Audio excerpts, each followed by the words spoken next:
Litecoin.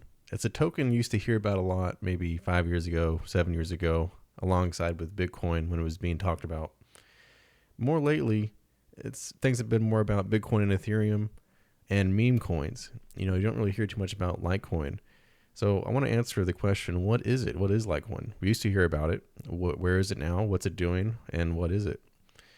Also, other tokens like Bitcoin and PEPE will make an appearance in this video. So watch for more on those. This video is not financial advice, right? I'm not telling you to buy or sell anything. It's just informational. We're just going to answer the question, what is Litecoin? So first, I do want to compare it to Bitcoin so we can kind of get a grasp on where it stands in the crypto space. So Litecoin was founded a little bit after Bitcoin, 2 years after, by Charlie Lee. And he made it to be a light Bitcoin. It was meant to be a faster form of Bitcoin. You can see it does about 54 transactions per second compared to Bitcoin's 7. Now, Litecoin's market cap is much smaller. It's around 7 billion compared to Bitcoin's 1.8 trillion. So we're going to talk about what the difference is there and what the future might be. They have the same consensus mechanism, which is proof of work. And I'm not going to dive into that in the video, but that is apart from a few small changes, it has essentially the same mechanism of consensus that Bitcoin does.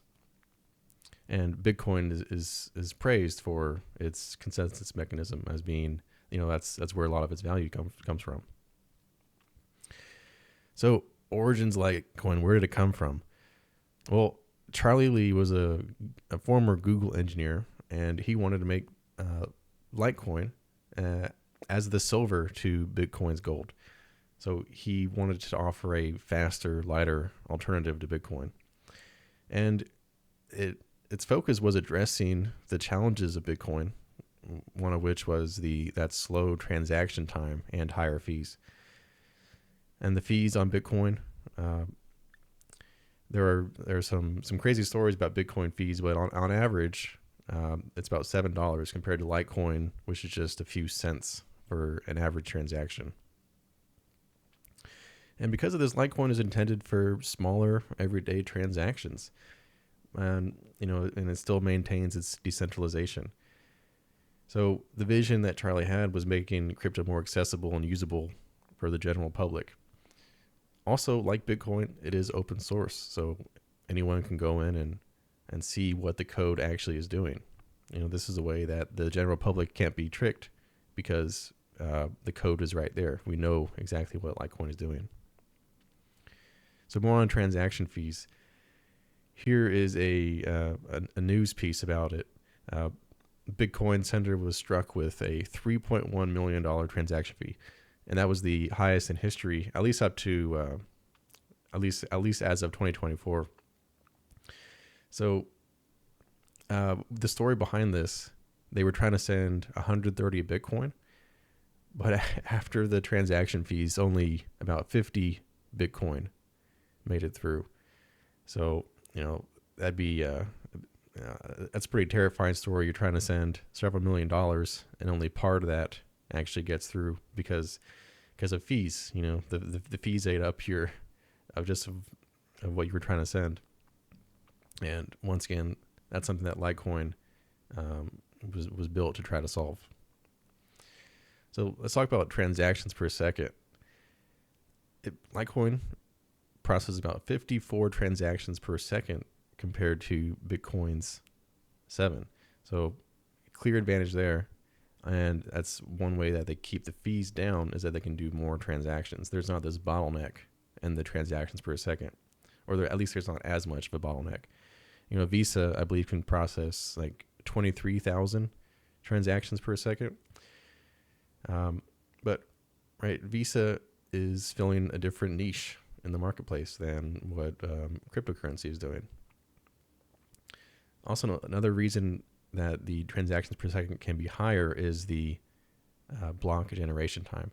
So Bitcoin has this famous 10-minute block generation time. And so Litecoins is a quarter of that. It's only 2.5 minutes.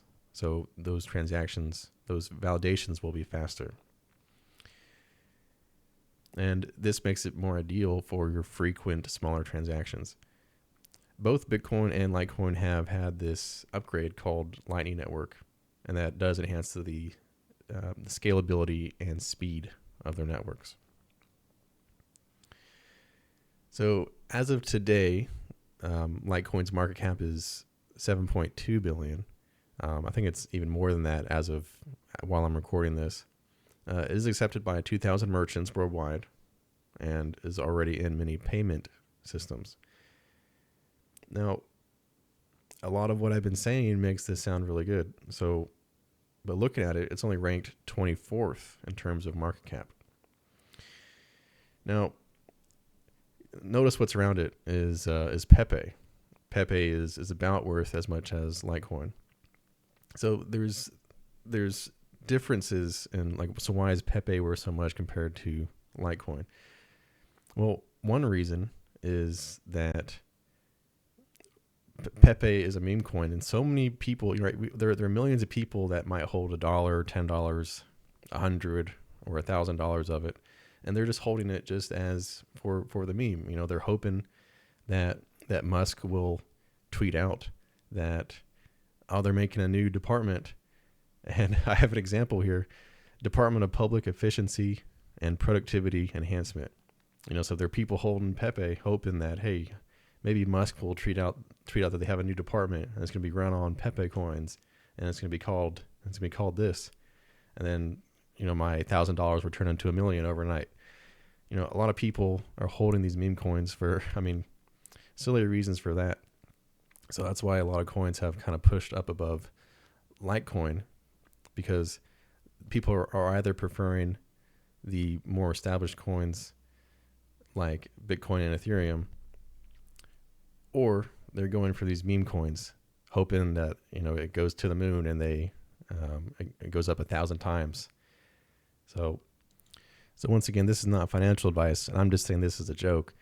But I don't know, maybe I should buy a bunch of PEPE coin and then tweet out to Elon, hey, make this department Public Efficiency and Productivity Enhancement, and maybe he likes it, and then maybe PEPE doubles or triples. So that's kind of a wild idea there.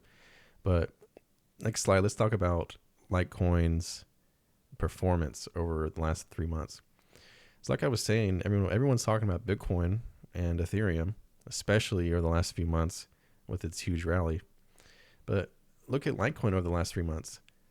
Litecoin has actually outperformed Bitcoin. It's about a percentage point better over the last 3 months. Now, they're basically on par, right? This difference could change just over the course of this video. But it's interesting to note that no one's really been talking about Litecoin. I personally haven't seen it on the news like we have Bitcoin, but Litecoin is at least on par with Bitcoin's performance over the last 3 months. So I'm not going to go into proof of work. I'm not going to explain what it is here, but Investopedia does have a brief definition here. It's a consensus mechanism that uses computing power to verify the transactions. So it basically the blockchains like Bitcoin and Litecoin are using computing power to verify the transactions. Litecoin uses a script algorithm for proof of work, which is different from Bitcoin's SHA-256. And script is designed to be more memory intensive, making mining more accessible to individuals. So this goes along with what Charlie Lee's original idea was that he didn't want people to have these specialized giant computing machines to be able to mine the Bitcoin. He wanted it to be more accessible to the broader public to be able to be involved in Litecoin. And this encourages decentralization by reducing, like I was saying, it reduces the need for the ASICs and the more advanced mining hardware. And just in general, proof of work ensures network security and integrity in this decentralized system. So some final notes. Litecoin is seen as more as sound money. And if you're familiar with Whiteboard Crypto, that's a YouTube account that talks about crypto. This is basically what they were calling Litecoin. And in this comparison, they were calling Litecoin as more as sound money, while Bitcoin is more as, of the store of value, the long-term store of value. So the example, Litecoin is like cash for everyday spending, while Bitcoin is more like gold that rarely moves. So, Bitcoin's success, a lot of it stems from it being that the first, right? It was, it has that first mover advantage. It does have that scarcity. It has been adopted by institutions, and there are lots of promises to continue adopting it, at the government level. And it is globally recognized. I mean, you can take Bitcoin anywhere. Litecoin is faster and it is more cost efficient for transactions, yet it is still working towards getting that same kind of adoption. So Litecoin is something that people haven't been talking about too much lately. So I wanted to put out this video just for information. And, I learned some stuff while researching it, and I hope you learned something as well. So let me know in the comments, do you guys own Litecoin? Did you used to own Litecoin? Do you plan on owning it in the future? And if so, why? So once again, thank you guys for watching. I hope this was helpful, and I'll see you next time.